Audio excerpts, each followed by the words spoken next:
কৃষি তথ্যভিত্তিক YouTube channel কৃষি বিপ্লব থেকে আপনাদেরকে সবাইকে স্বাগত। আজকে আমি আপনাদের সামনে নিয়ে আসছি সেই ভাইরাল চায়না কমলা নিয়ে। এই চায়না কমলা ছাদ বাগানের জন্য একটি আশীর্বাদ হিসেবে নিয়ে আসছে। এই চায়না কমলাটি দেখতে অনেক সুন্দর এবং খেতেও মোটামুটি মিষ্টি, মানে টকের ভাবটা খুবই কম, মিষ্টি ভাবটাই বেশি। এর ভিতরে একটাই সমস্যা, সেটা হলো বীজ আছে। প্রতিটা কোয়াতে একটা বা দুটা করে বীজ থাকে, কিন্তু বীজ থাকলে হবে কি, খাওয়ার জন্য এটা খুবই সুস্বাদু। বাণিজ্যিকভাবে কতটুকু কি হবে সেটা আসলে বলাটা অনেক মুশকিল, কারণ অনেকেই বাণিজ্যিকভাবে করেও গাছ কেটে ফেলতেছে। সেটা তো জাতের কারণে হতে পারে। যদি সঠিক জাত না পাওয়া যায় তাহলে অবশ্য এই চায়না কমলা বাণিজ্যিকভাবে করাটা অনেক মুশকিল। এই চায়না কমলাটি ছাদ বাগানের জন্য খুবই ভালো। এর ধরন, ফলন, মিষ্টতা, কালার এবং ছাদ বাগানে দেখার জন্য একটি খুব সুন্দর একটি ফল। শুধু দেখার জন্য না, খাওয়ার জন্য এটি অত্যন্ত ভালো। এই চায়না কমলাটি এখন নভেম্বর মাসের 24 তারিখ। এটা আর বেশি দিন রাখা যাবে না, হয়তো হাতে সর্বোচ্চ 7 দিন রাখা যাবে, কারণ গাছকে রেস্ট দিতে হবে। কারণ জানুয়ারি মাসের শেষের দিকে এই চায়না কমলাটি ফুল আসবে আবার।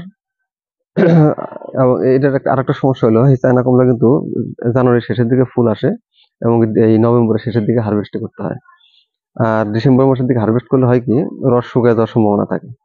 আর এই বিষয়ে একটা বলতে, রস শুকানোর ব্যাপারে, রস শুকাবে না যদি আপনারা পটাশ সার ইউজ করেন প্রতি মাসে একবার করে, এই 2 চামচ করে পটাশ সার ইউজ করলে, গুঁড়া দিয়ে দিলে আর আপনার রস শুকাবে না।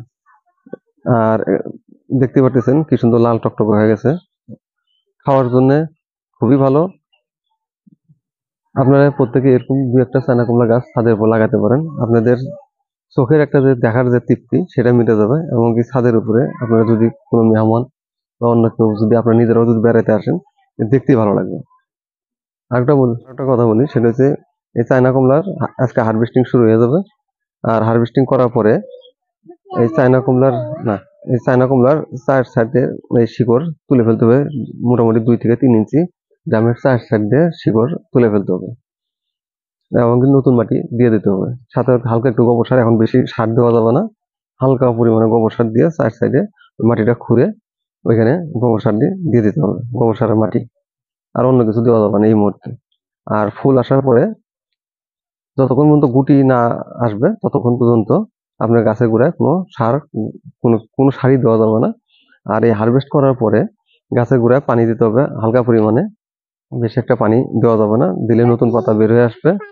তখন না, আগে না, তখন কিন্তু আপনি এই নতুন পাতা বের হবে, ফুল বের হবে না। আর ফুল বেরোনোর জন্য গোপন টিপ হচ্ছে, যতগুলো লেবু জাতীয় গাছ আছে সবগুলো গাছেরই আপনার পানি কম দিতে হবে। পাতাগুলো হলুদ হয়ে যাবে, পাতাগুলো ঝরে যাবে। ঠিক যখন পাতাগুলো ঝরে যাবে, হলুদ হয়ে যাবে, তখনই দেখবেন এই প্রতিটা গুঁড়া দিয়ে নতুন করে কুশি বেরোবে এবং প্রত্যেকটা কুশির দিকে একদম ডুগায় ডুগায় ফুল আসবে। এবছর ফলন একটু আমার কম হয়েছে, এই গাছের বয়স মোটামুটি 3 বছর, একটু ফলন কম হয়েছে। এই বছর খুব খরা ছিল, এই খরা থাকার কারণে এই কি যেন বলে, গাছের গুটি অনেকটা ঝরে গেছে। এখানে আরেকটা কথা বলে রাখি, আপনারা যদি এই ফল হারভেস্ট করার পরে যদি চার সাইডে মাটি না খুঁড়ে যদি ওই অবস্থায় যদি রাখেন, কোনো শিকড় না কাটেন, তাহলে এই ডামের চারপাশ দিয়ে শিকড় গুলো জমা হয়ে আছে। এগুলার কারণে ফল যখন হবে, ফল হবে ঠিকই, কিন্তু ফলটা ড্রপিং হবে, ফলটা ঝরে যাওয়ার সম্ভাবনা খুব বেশি থাকবে। যে কারণে আপনাকে অবশ্যই প্রতি বছরই মাটি পরিবর্তন করে দিতে হবে। সময় একটা জিনিস খেয়াল রাখতে হবে, ফলটাকে অবশ্যই আপনার একটু ডাল সহ কাটবেন। এর ডাল সহ কাটলে হবে কি, একটা লাইট প্রুনিং হয়ে যাবে। এটা ফল ডাল সহ কাটতে হবে, এটা একটা নিয়ম, ফল ডাল সহ কাটতে হয়। এভাবে ডাল সহ আপনারা ফলগুলো এভাবে কাটবেন, ডাল সহ, এভাবে ডাল সহ ফলগুলা কাটবেন। নিজের কাছ থেকে ফল হারভেস্ট করা, খাওয়া, এর একটা মজাই আলাদা। হম আপনারা প্রত্যেকেই, যাদের ছাদ বাগান আছে, ছাদের জায়গা আছে, আপনারা প্রত্যেকে এরকম কমলা গাছ লাগাবেন।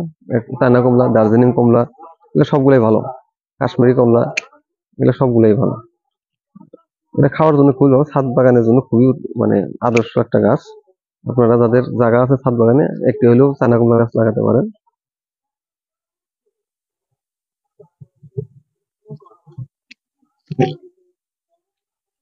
গাছ থেকে বেশ কিছু ফল হারভেস্ট করা হয়েছে। এখন আপনাদেরকে আমি দেখাবো এর মিষ্টতা বা স্বাদ কেমন বা ফলটি দেখতে কেমন। দেখেন ফলটি দেখতে কত সুন্দর, অতি সহজে খোসা ছাড়ানো যায়, কোনো সমস্যা হয় না।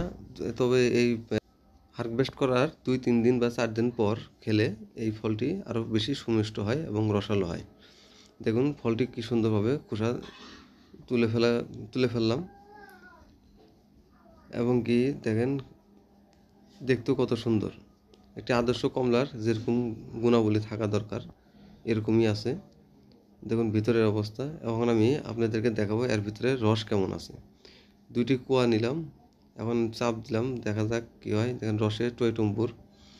বললাম শুরুতেই বলছি এর ভিতরে একটাই সমস্যা, দুটো একটা করে বীজ থাকে। দেখেন 2টা কোয়ার ভিতরে 2টা বীজ, এটাই একটা বিশেষ সমস্যা, তাছাড়া কোনো সমস্যা নেই। এবার দেখাবো এর স্বাদটা হ্যাঁ কেমন। দেখো, এখানে দাঁড়াও, এখানে আসো। হুম, খাও। খাও। খাও খাও, খাও দেখো কেমন স্বাদ আছে নাকি। আসে। মিষ্টি হ্যাঁ, না টক? মিষ্টি। আরো খাও। বেশি হুম। আছে দেখি। প্রতিটি কোয়াতেই 1-2টি করে বীজ আছে, যেটা মেনে নিতে পারলে এটি একটি আদর্শ চায়না কমলা গাছ। আপনারা ইচ্ছা করলে প্রতিটি ছাদেই একটি করে চায়না কমলা গাছ রোপণ করতে পারেন। চেষ্টা করব প্রতি মাসেই এই চায়না কমলার একটি করে ভিডিও আপলোড করার জন্য, আপডেট ভিডিও। ধন্যবাদ সবাইকে ভিডিওটি দেখার জন্য।